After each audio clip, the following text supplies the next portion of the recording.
네, 5월 10일 윤석열 정부가 출범합니다. 윤석열 정부 출범 후 주목해야 될 부동산 키워드 10가지에 대해서 설명드리겠습니다. 좋아요, 구독, 알림 설정 누르셨다면 시작해 보겠습니다. 가시죠.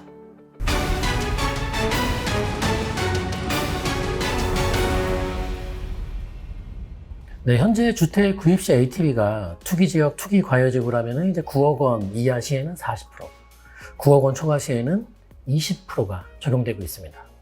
그리고 이제 시가 15억 원이 넘으면 대출을 아예 못 받고 있는 상황이죠. 자, 이런 상황에서 윤석열 당선인은 LTV 상한을 70%로 인상시키겠다. 이렇게 이제 발표를 한 상태이고요. 게다가 이제 세계 최초로 주택 구입 시에는 80%까지 완화시키겠다. 이런 공약을 했습니다.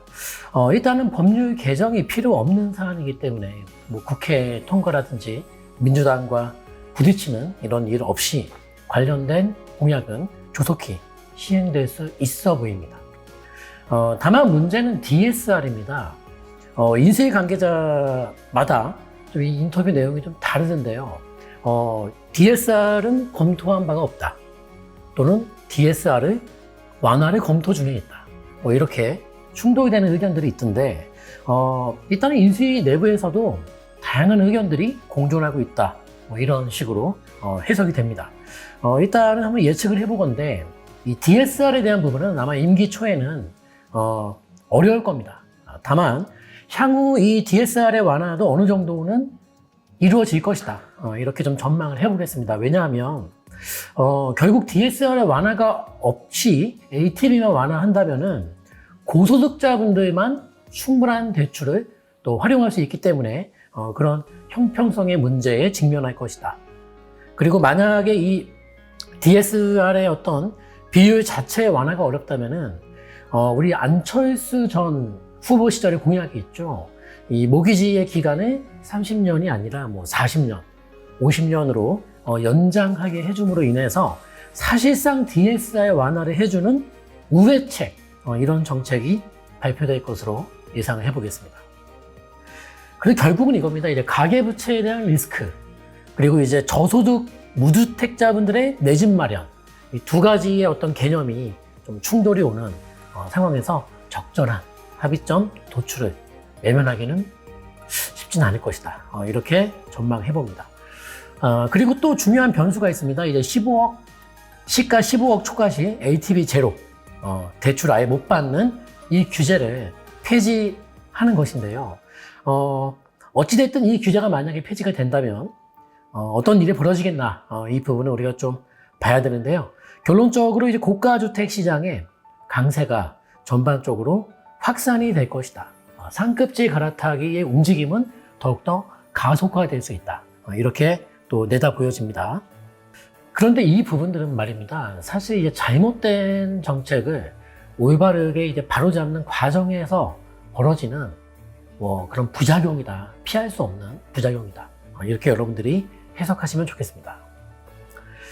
네, 그리고 이제 최근 들어서 이 매매 대출 말고요, 은행권들 통해서 전세 대출의 어떤 움직임이 벌써 시작이 됐죠.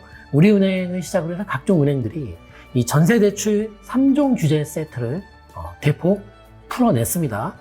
이러한 현상은 이제 최근에 벌어지고 있는 임대차 시장에 어떤 거래 초급감이라는 부작용 상황을 이제 정상화시키기 위한 기틀이 마련되는 것이 아니냐, 이렇게 해석을 해볼 수 있겠습니다.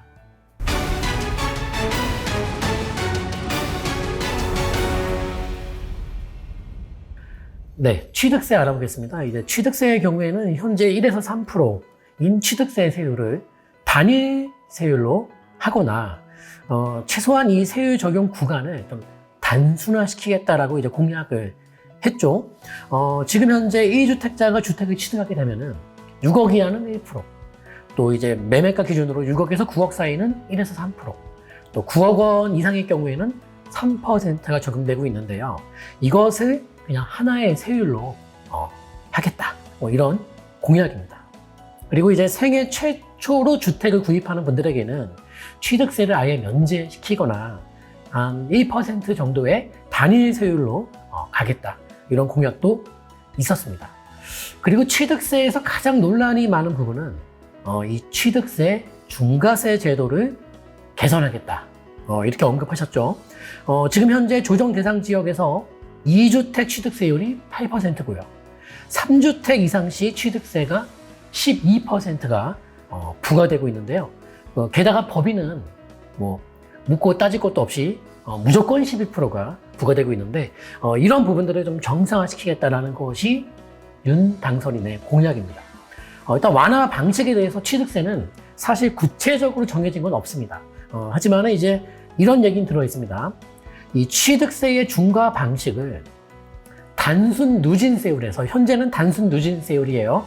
이제 금액대가 주택 보유 주택 수에 따라서 어떤 바로 해당 구간으로 올라가 버리는 단순 누진세율이라면 이 부분을 초과 누진세율로 전환시키겠다라는 것입니다.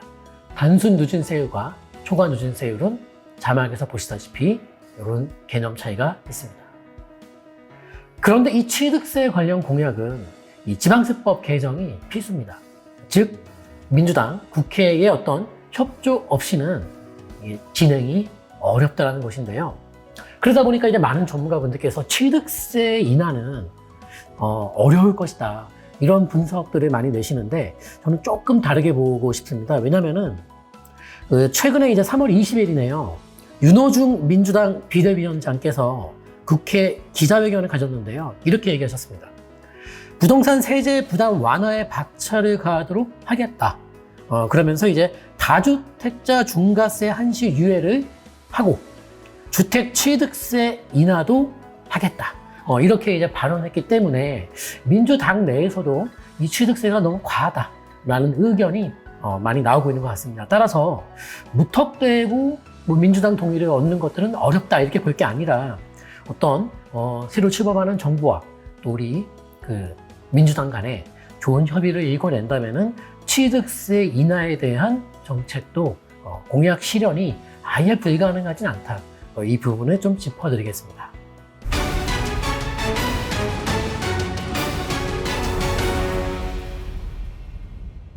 네, 윤 당선인의 공약 중에 이 재산세와 종부세 통합과세, 이 공약이 있죠. 사실상 종부세를 폐지하겠다. 이런 식으로 여러분들 이해하시면 되는데요.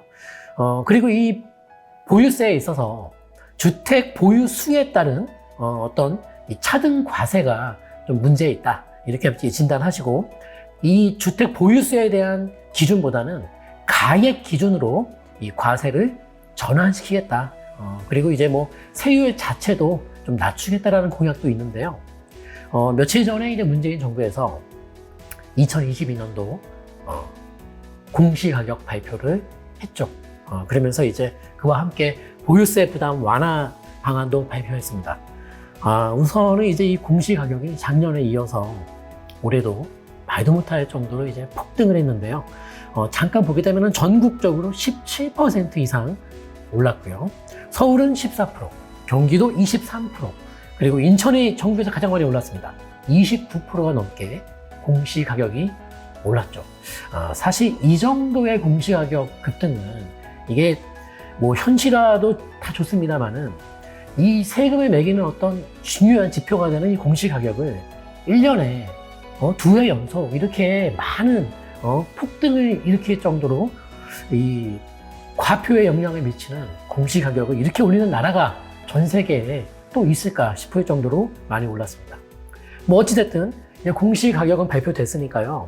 지금부터 중요한 것은 이 재산세와 종부세의 계산과 적용 방식입니다. 이제 문재인 정부가 이번에 근본 발표하면서 이런 얘기를 했습니다. 93%에 해당하는 분들은 보유세가 줄어듭니다. 이 말만 하고 끝났거든요. 그리고 이 2주택자분들은 올해 이렇게 많이 올랐습니다만은, 공시가격이 많이 올랐습니다만은 작년도 기준으로 세금을 계산해 드리겠다. 이런 얘기를 했죠. 자, 그래서 마치 전체적인 어떤 우리 주택 소유자분들의 보유세가 마치 되게 많이 감소하는 것처럼 이제 발표를 했지만 사실상 93%만 해당되는 얘기고 나머지 7%가 이 모든 부분들을 또 메꿔야 됩니다. 그래서 이 다주택자분들의 보유세는 작년에도 보유세 폭탄이었는데 올해는 그보다 수십 %가 더 올라가는 이거는 거의 핵폭탄급이다. 이렇게 지적되는 뉴스 기사들이 많이 나오고 있는데요. 그렇다면 이제부터 이제 공은 인수위와 5월 10일에 출범하는 윤석열 정부로 공이 넘어갑니다. 이 종부세 관련해서 윤석열 정부가 공약했던 것들이 이런 게 있지 않겠습니까? 이제 종부세를 재산세와 통합하겠다. 종부세 자체의 세율도 인하시키겠다. 그리고 종부세의 어떤 세부담 상한 비율이 있습니다. 그것도 이제 조절하겠다. 이런 것들을 얘기하셨는데요. 사실 지금 이 세 가지 것들은 전부 다 법률 개정이 필요하기 때문에 국회 협조가 없다면 어렵습니다. 아마 민주당에서 이거를 수긍하기는 어렵겠죠. 자, 그렇다면은 윤석열 정부는 이 종부세 관련된 공약을 어떤 식으로 실현시킬 것이냐? 답은 나와 있습니다. 바로 공정시장 가액 비율을 낮추는 것이죠. 공시가격에 공정시장 가액 비율을 곱한 금액이 과세 표준입니다. 따라서 이 공정시장 가액 비율은 종부세법 시행령을 만져서 충분히 바꿀 수 있기 때문에 윤석열 정부에서 할 수 있는 것은 공정시장 가액 비율을 재산세의 경우에는 현재 60%인데 최대 40%까지 낮추고, 종부세의 경우에는 현재 100%에서 최대 60%까지 낮출 수 있기 때문에 이런 식으로 보유세 세부담을 좀 줄여나갈 수 있는 정책을 보완해 나갈 것 같습니다. 그리고 이 재산세의 경우에 부과시기가 이제 7월과 9월이기 때문에 이 정부가 이제 5월 10일에 출범하고 나면은 아마 이 보유세를 사실 완화시킬 수 있는 시간적인 그 여유가 분명히 존재합니다. 다만 변수가 있습니다. 어떤 변수가 있냐면은 이 다주택자 보유세 완화에 대한 윤석열 정부의 입장일 것입니다. 순진하게 여러분들이 아니 공약대로 이 다주택자도 국민이니 보유세 가장 많이 내는데 바로 이렇게 완화시켜주지 않을까, 이렇게 생각한다면 여러분들이 좀 판을 좀 너무 협소하게 읽고 계신 게 아닌가, 이런 생각이 드는데요. 사실 그렇게 단순하지가 않습니다. 왜냐하면 다주택자 이 보유세 완화는 다주택자 양도세 완화와 연관이 깊기 때문입니다. 다주택자 보유세 완화 그리고 다주택자 양도세 완화, 이 두 가지 정책이 동시에 사용된다면은 다주택자의 매물출회 현상은 기대하는 것보다 많이 나오지 않을 것이다, 이렇게 예상이 됩니다. 따라서 윤석열 정부가 어떤 식으로 대응할지 모르겠습니다만은 이 다주택자 양도세 완화 효과를 통해서 시장에 많은 매도 매물 출회를 이끌기 위해서는 사실 다주택자의 보유세 완화 적용 시기는 늦출수록 그 효과가 올라갈 것이다, 이렇게 보시면 되기 때문에 이 부분은 우리 구독자 여러분들께서 아주 복잡한 경우의 수는 아니니까요. 딱 두 가지만 보시면 돼요. 이 부분을 잘 내다보시면서 이제 상황별 맞춤 대응 잘 하시기 바랍니다.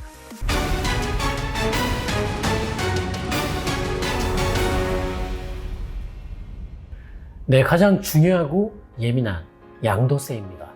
일단 기본세율이 최고 이제 75%에 그 지방세까지 하면 무려 82.5%라는 말도 안 되는 고액 세율이죠. 이 공약에서는 이제 다주택자 양도세 중과세를 최대 2년간 한시적으로 배제한다라는 이제 공약이 나왔었는데요. 양도세 중과세 폐지 자체는 국회 동의가 필요하기 때문에 어렵기 때문에 이 양도세 중과세 완화라는 소득세법 이제 시행령 규정을 통한 그 부분으로 이제 방향을 잡은 거죠. 문재인 정부는 이 다주택자 양도세 중과 제도를 통해서 목적과 달리 아주 큰 부작용을 초래했었습니다. 이 다주택자분들이 이제 매도 포기 현상으로 돌아서면서 시장의 매도 매물이 이제 초급감했으니까요. 그런데 이제 3기 신도시를 비롯해서 어떤 신규 입주 물량이 대량 공급되는 그 시점까지 버틸 수 있는 것은 오로지 그 개인들이 이제 팔겠다는 시장에 나올 수 있는 매물, 시중 유통 매물, 이게 유일한 기대할 수 있는 공급인데, 그래서 이제 그만큼 이 다주택자 양도세 중과세를 하루 빨리 신속히 완화시켜주는 게 가장 필요한 정책 중에 하나인데요. 이 시행 시기를 두고서 의견들이 좀 분분합니다. 정부 출범 후에 즉시 시행할지, 아니면은 이제 6월 1일 지방선거 후에 시행할지 이렇게 좀 의견이 좀 나뉘고 있는데요. 뭐 주제는 없는 조언이지만 우리 윤석열 정부 입장으로 본다면은 집값 상승에 오명을 쓰지 않기 위해서라도 하루빨리 조속히 출범하자마자 이 다주택자 양도세 중과세를 풀어버리는 게 아마 좋을 겁니다. 그래야지만 하루라도 빨리 가격 안정을 도모하는데 일조할 수 있기 때문이죠. 자, 그렇다면은 이 양도세 중과세가 한시적으로 완화된다면 시장은 어떻게 움직일까? 이 부분을 좀 우리가 볼 필요가 있는데요. 일단 저는 뭐 3가지 정도로 예상을 해봤습니다. 첫 번째는 이 외곽권, 중심부 말고요. 외곽권 비중심 지역의 중저가 주택 위주로 매물이 증가할 겁니다. 이 다주택자 매도 매물은 전반적으로 이제 증가하겠습니다만은 중심지 고가 주택의 경우에는 증가세가 상대적으로 적을 겁니다. 이유는 이제 당연히 소유하고 있는 부동산들 중에서 가장 중요성이 이제 낮은, 중요도가 떨어지는 그런 부동산들을 먼저 매도할 거기 때문에 이제 그런 것이고요. 두 번째, 이 중심지 고가 주택의 가격 강세입니다. 이 B급지 다주택자, B급지에 여러 채를 갖고 있는 이 다주택자분들이 아예 전략을 바꿔서 다 처분하고 이 A급지 어떤 똘똘한 한 채로 갈아타고자 하는 그런 전략을 저는 취할 소지도 높아 보인다. 이렇게 보여지기 때문에 기본적으로 이 중심지 고가주택 시장은 이 다주택자 양도세 중과세 완화 속에서 매물은 늘겠으나 그 증가하는 폭이 상대적으로 적을 것이고 반면에 수요는 이거를 찾는 수요는 더 크게 증가하면서 이런 현상들이 불거질 소지가 높다. 이렇게 내다 보이고요. 셋째, 다주택자 이 보유세 완화책이 병행되는지를 체크해야 한다. 앞선 설명처럼 이 다주택자 양도세 중과세 완화가 시행되는 그 시점에 다주택자의 보유세 완화 정책까지 병행되는가 아니면은 아직 시행되지 않는가 이 부분에 따라서 다주택자 매물출의 정도가 나뉠 것이다. 이렇게 이해하시면 되겠습니다.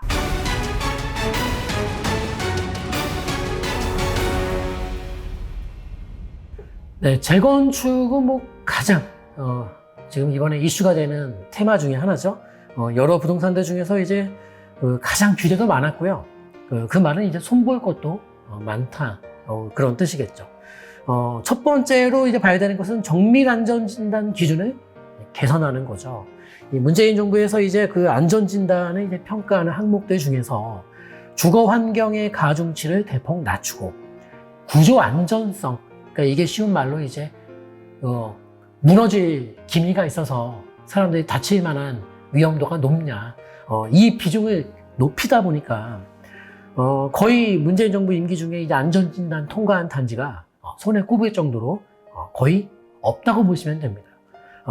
근데 이제 이렇게 바꾸기 전에는 사실 그래도 적절하게 많진 않았습니다. 한 3년 동안 본다면 한 50곳 넘는 그런 단지가 안전진단을 통과했었는데 이렇게 기준을 바꾸고 나서 보니까 한 3년 동안 5곳이 통과했더라. 거의 안전진단 통과가 하늘의 별 따기더라. 이 말은 재건축을 하지 말라라는 뜻이겠고 재건축을 하지 말라고 했더니 어떻게 됐죠? 공급이 완전 막혀버린 꼴이 났죠.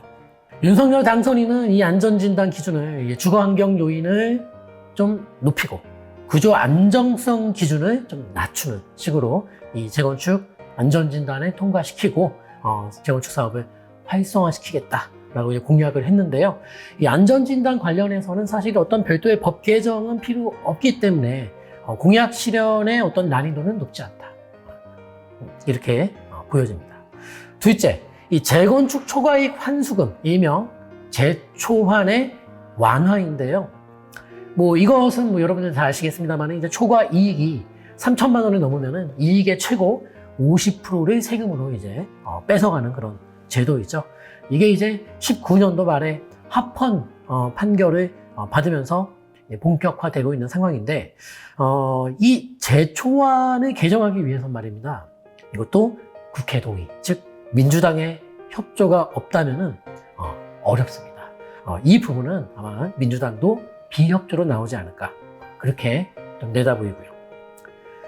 셋째, 재건축 최대 용적률 이제 500% 상향 공약입니다.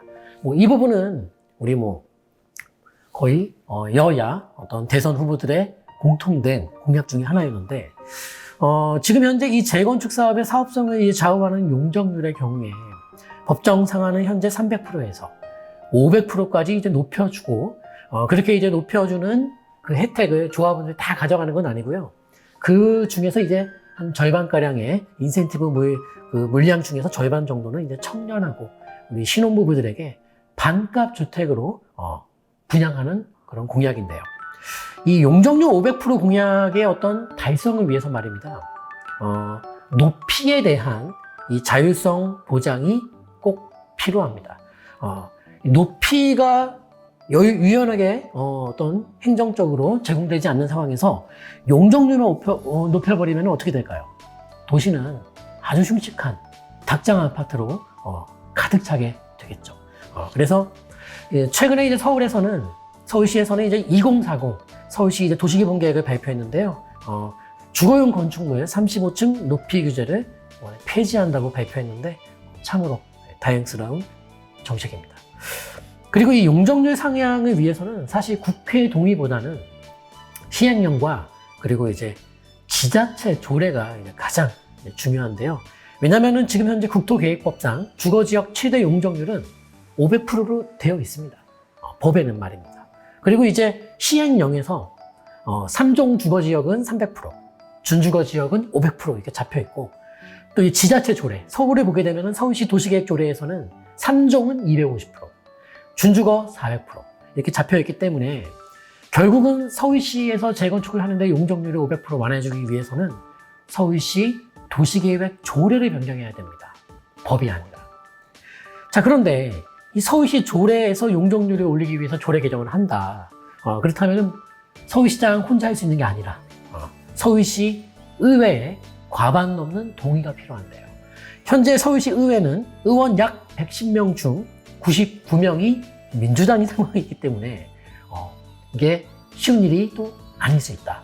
이렇게 내다보여집니다. 따라서 금번 6월 1일 이제 이 지방선거 결과가 중요한 변수로 작용할 것인데요.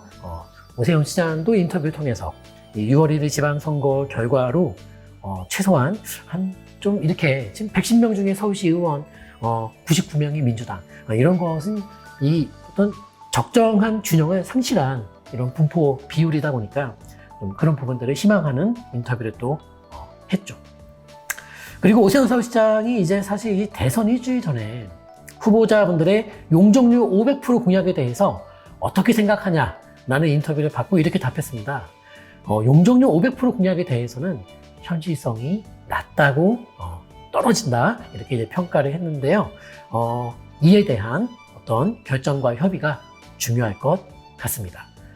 따라서 이 재건축 관련된 두 가지 전망을 제가 좀 드린다면, 첫 번째는 어찌됐든 이 재건축 사업의 추진 동력은 확보가 된다입니다. 결론적으로 이 안전진단 기준 완화라든지 용적률 인센티브 정책은 이제 정책적으로 이제 진행이 될 것이고, 제초안은 아까 말씀드린 것처럼 민주당의 동의 없이는 법 개정이 어렵고, 최소한 이 제초안까지 건드리려면은 2024년도 4월 10일 제 22대 총선 국회의원 선거, 거기서 국힘당이 이렇게 의석수를 다시 확보하지 않고서는 아마 그 전까지는 어려워 보입니다. 그리고 어찌됐든 간에 서울시의 35층 이 층수 제한도, 이 층수 제한 폐지도 재건축에 굉장히 큰 호재로 작용할 수 있기 때문에 여러 가지 재건축을 이제 가로막고 있는 규제책들이 일시에 사라지는 건 아니지만은 심리적으로 이게 서서히 사라지겠구나, 또 서서히 완화가 되겠구나라는 그 심리적 요인으로 인해서 재건축 사업 추진 의지는 확보가 된다, 이렇게 전망이 되고요. 두 번째, 재건축 테마라는 이 재건축 테마라는 그 그룹의 전반적인 가격 강세가 예상됩니다. 예를 들면 강남, 여의도, 잠실, 용산 어떤 이 상위 재건축 그룹도 있고, 그리고 우리 이제 기본적으로 이 중하위권 재건축 그룹도 있는데요. 가리지 않고 전반적으로 재건축 테마에 속한 웬만한 이 부동산들이 일기시 도시도 마찬가지고요. 강세를 보일 것이다. 위에서도 힘을 발휘하고 밑에서 또 힘을 보충해주는 이런 식으로 재건축 테마를 좀 주목해야 되겠다. 이렇게 전망해 보겠습니다.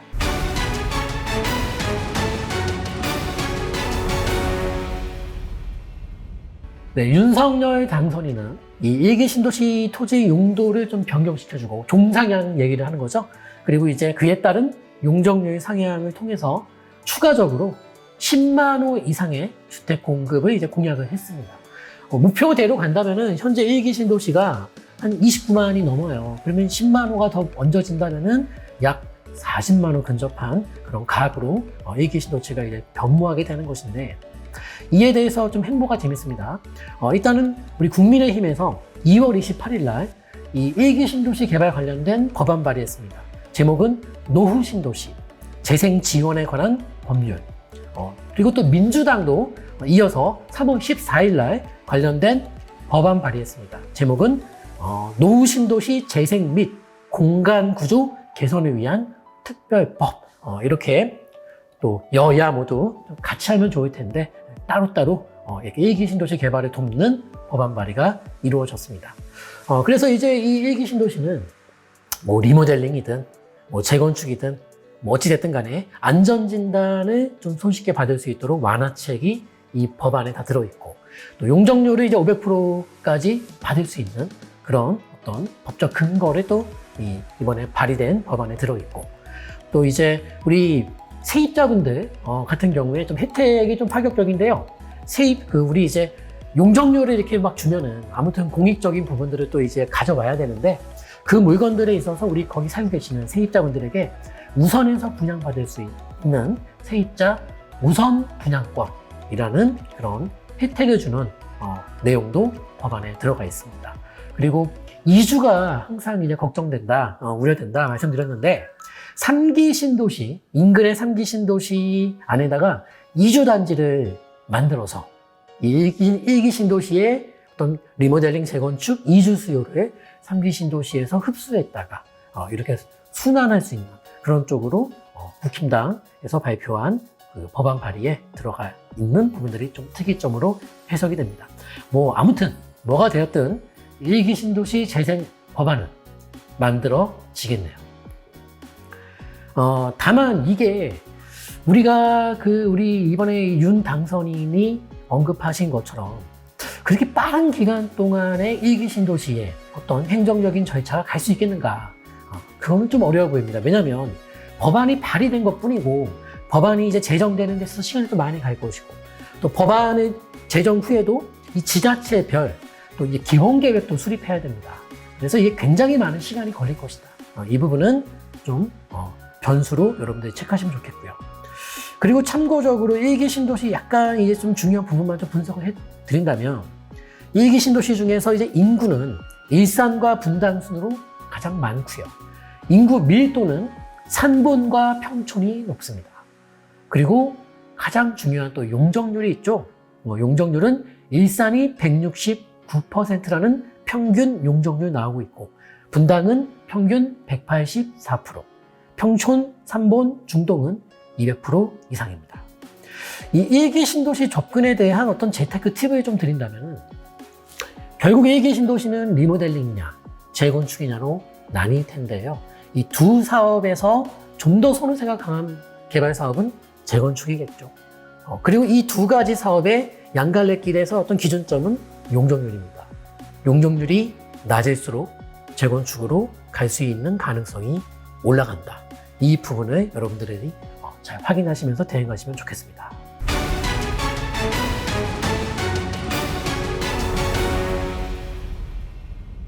네, 다음은 임대차 3법 전면 재검토에 대해서 알아보겠습니다. 자, 임대차 3법은 이제 뭐 계약갱신 청구권 2년에 더 연장할 수 있는 그런 지위적, 그리고 이제 전월세 상한제, 그러니까 이제 갱신됐을 경우에 임대료 인상률을 5% 이내로 제한하는 거죠. 그리고 이제 전월세 신고제인데요.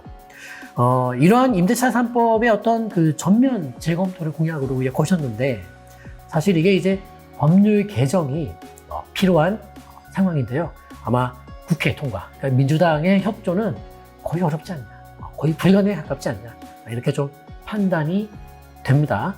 따라서 이제 임대차 3법의 어떤 전면 재검토, 법률 개정, 이 부분의 어떤 공약 실현은 다시 한번 얘기해 드리지만 이제 2024년 4월 10일에 잡혀 있는 제22대 국회의원 선거 총선이죠. 그 후에나 가능할 것으로 전망해 드리겠습니다. 그리고 좀 재미난 분석 하나 이제 해드린다면은 올해 이제 금리가 오르고 또 긴축의 시대로 들어갔다. 이제 유동성은 축소되는 거다. 유동성 파티는 끝난다. 이런 뉴스 기사와 분석들이 많던데요. 완벽한, 안타깝지만 완벽한 헛소리입니다. 왜 그러냐면 이제 임대차 입법 시행 2년 차가 되는 게 올 여름 아니겠습니까? 그 시점이 되면은 이제 드디어 전세 가격을 시세대로 올려받을 수 있는 집주인들이 뭐 엄청나게 많이 있습니다. 그분들이 올 여름에 확보하게 되는 전세금, 이것도 유동성입니다. 네, 이것도 유동성이에요. 그게 결코 적은 부분이 아니고, 그리고 뭐 이건 무이자 유동성입니다. 어차피 세입자에게 더 증액해서 받는 그 증액되는 전세금, 그거에 대한 대출이자는 세입자가 내는 것이니까요. 그렇다면 이제 올 여름 이 막대한 유동성을 확보하게 되는 우리 개인분들은 어떤 고민을 하게 될 것이고, 어떤 선택을 하게 될 것인지, 정말로 유동성 사태가 올해는 없는 것인지, 그렇지 않다라는 점을 여러분들께서 인지하시고 대응하시면 좋겠습니다.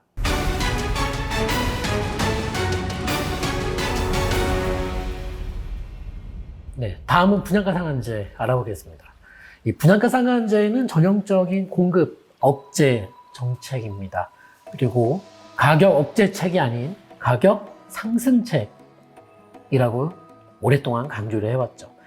이 개발 사업의 어떤 추진 의사를 굉장히 크게 이제 저하시키고, 분양 시기를 또 고의적으로 우리 이제 정비사업조합에서 늦추거나, 또 고의적으로 아예 그냥 이렇게 싸게 분양해야 된다면은 일반 분양 물량을 대폭 줄이자. 1+1으로 조합원들이나 더 가져가게 하자. 그게 더 조합의 이득이다. 이런 식으로 온갖 편법을 만들어내고 고안하게 만든 잘못된 정책이죠. 이 최근에 분양가 상한제로 인해서 이 분양을 늦춘 수도권 재개발 재건축 일반 분양 물량을 한번 우리가 보니까 10,000세대 가량 되던데요. 그러니까 다 오르고 있지 않습니까? 지금 뭐 토지 가격도 오르고 있고, 공시가격 오르는데 토지 가격이 안 오르겠습니까? 그리고 뭐 인건비며 온갖 자재가 다 오르는 상황에서 이거를 강제로 다 막으니 이 조합원의 어떤 푸념인데 광명에서요. 조합원 분양가가 일반 분양가에 비해서 더 비싼 상황이 벌어지고 있는 것이죠. 그러니까 이렇게 억지스러운 정책으로 현 정부가 임기 막판까지 수도권 공급을 가로막고 있는 이런 현실을 우리가 보고 있습니다. 근데 그리고 이 분양가 통제 효과가 사실 어떤 공익 차원의 목적 달성이 있으면 좋겠는데 그것도 아닙니다. 그냥 청약 당첨된 그 일개 개인이 말도 못할 수익을 다 가져가는 게 분상제인데 이게 무슨 공익적인 목적이 있는지도 이해가 가진 않습니다. 일단은 이 윤석열 당선인은 이 분양가 상한제에 합리화시키겠다. 이렇게 이제 공약을 했는데요. 분상제 합리화란 이 분양가를 산정할 때 고려되는 토지비, 또 건축비, 또 이제 가산비 뭐 이런 것들이 있는데 이 산정 방식을 이제 좀 현실화시키겠다. 이런 내용입니다. 근데 이 부분은 어렵지 않게 시행할 수 있는데요. 이 분양가 산정 기준은 분양가 상한제 심사 매뉴얼이 있습니다. 법안 개정 없이도, 법률 개정 없이도 충분히 손볼 수 있기 때문에 기대하는 것이고요. 시장에서는 현재 시세 대비 60% 정도에 불과한 분양가가 최소한 70에서 80%까지는 오를 것으로 보고 있고요. 조속히 좀 추진돼서 시장에 좀 자발적인 민간 그런 공급들이 좀 증가해 보기를 기대해 보겠습니다.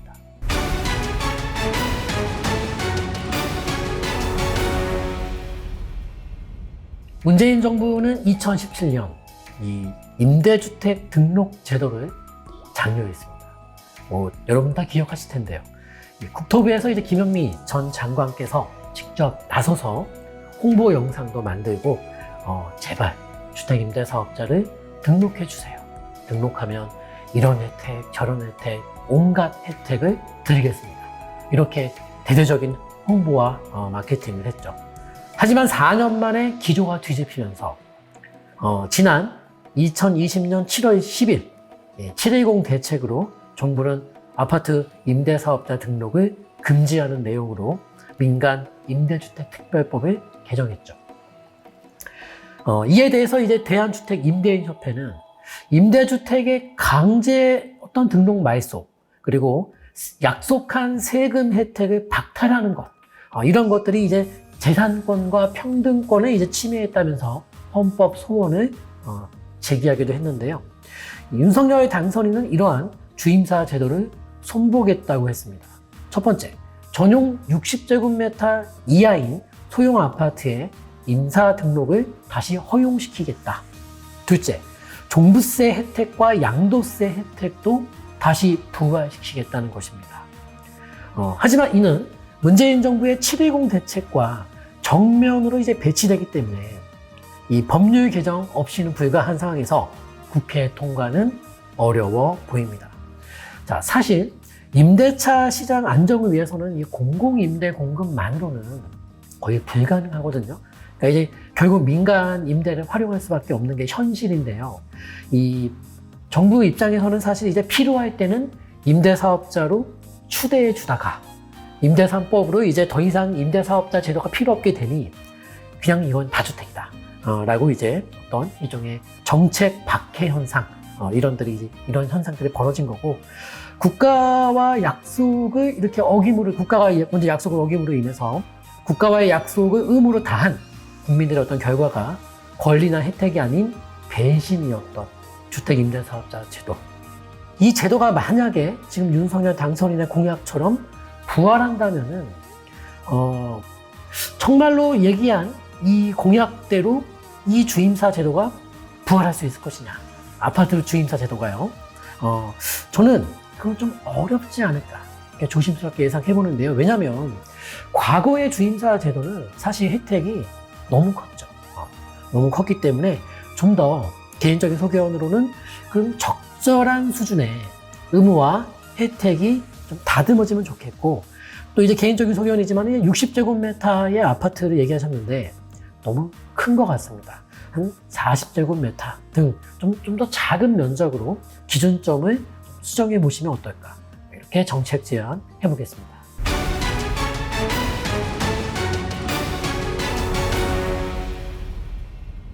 자, 마지막 규제지역 해제 가능성인데요. 이거는 왜 다루냐?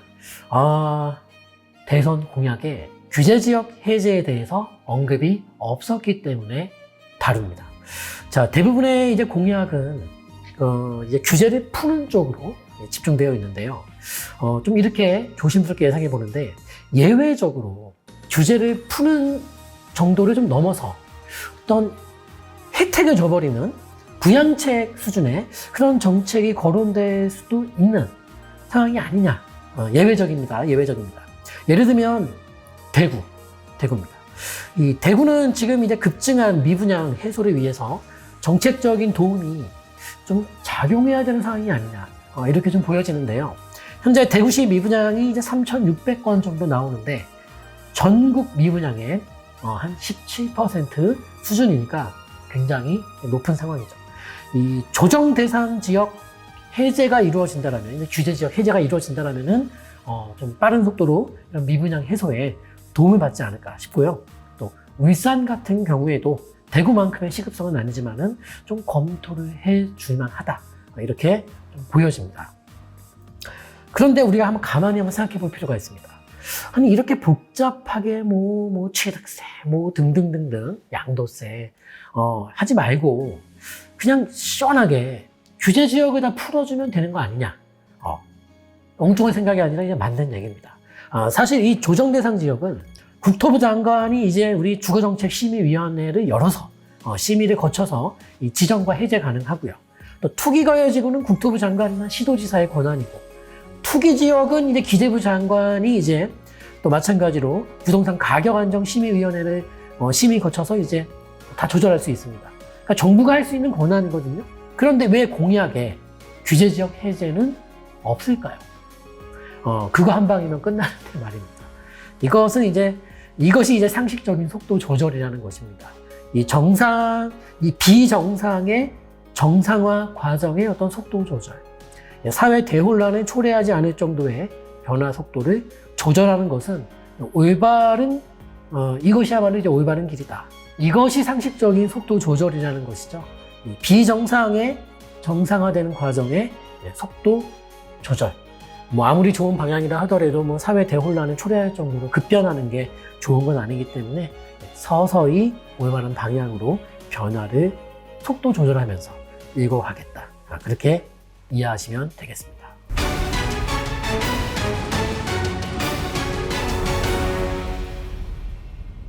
네, 그리고 이제 번외로 우리 이제 진보 정부에서 이 보수 정부로 이제 바뀌었는데요. 이게 이제 과거에 2008년도 이명박 정부와 2022년 윤석열 정부의 어떤 그 출범의 공통점이라면 공통점인데, 사실 본질적으로 많이 다릅니다. 2008년도 2월 달 이명박 정부가 출범하고 나서, 딱 2달 후에 제18대 총선 열렸고, 한나라당이 이제 153석을 확보하면서 완벽한 여대 야소의 정책 운영이 가능했다면, 근본 윤석열 정부는 그렇지 못하기 때문에 진보 정부에서 보수 정부로 정권 교체는 이루어졌습니다만, 급변을 일구기에는 우리 국회에서 통과되지 못할 여러 정책들도 많다는 것입니다. 따라서 이제 최소한 다음 총선 2024년 4월에 있다고 말씀드린 제22대 국회의원 선거, 그 시점을 기준으로 보완되지 못할 정책도 많이 있을 것이다. 그렇게 내다보면서 정리 좀 해봤습니다. 네, 먼저 윤석열 당선인의 공약 중 민주당의 협조 없이도 가능한 정책들을 다시 한번 정리해드리겠습니다. 첫째, 대출 규제 완화. 둘째, 공정시장 가액 비율을 낮추는 것. 셋째, 다주택자 양도세 한시적 완화. 넷째, 재건축 정밀안전진단 기준을 개선하는 것. 다섯째, 재건축 용적률 상향. 여섯 번째, 분양가 산정 방식의 현실화입니다. 그리고 번외로 민주당의 지원이 꼭 필요하지만 이 협조의 가능성이 어느 정도 보이는 공약도 두 가지 짚어드리겠습니다. 첫째, 1기 신도시 재생지원 특별법 제정.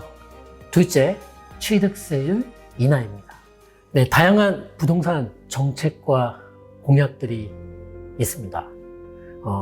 잘못된 방향에서 올바른 방향으로 나아가는 그런 과정으로 이해하면 되겠죠. 사실 해결책은 그리 멀지 않은 곳에 있습니다. 시장의 자유를 존중하는 규정이 마련되고 참여자들이 그 원칙을 준수할 때 왜곡된 시장은 서서히 올바른 방향으로 선회할 것입니다. 부동산 시장의 정상화 과정에서 벌어질 많은 기회와 위기 속에서 부담요법 클래스가 여러분들과 함께 하겠습니다. 감사합니다.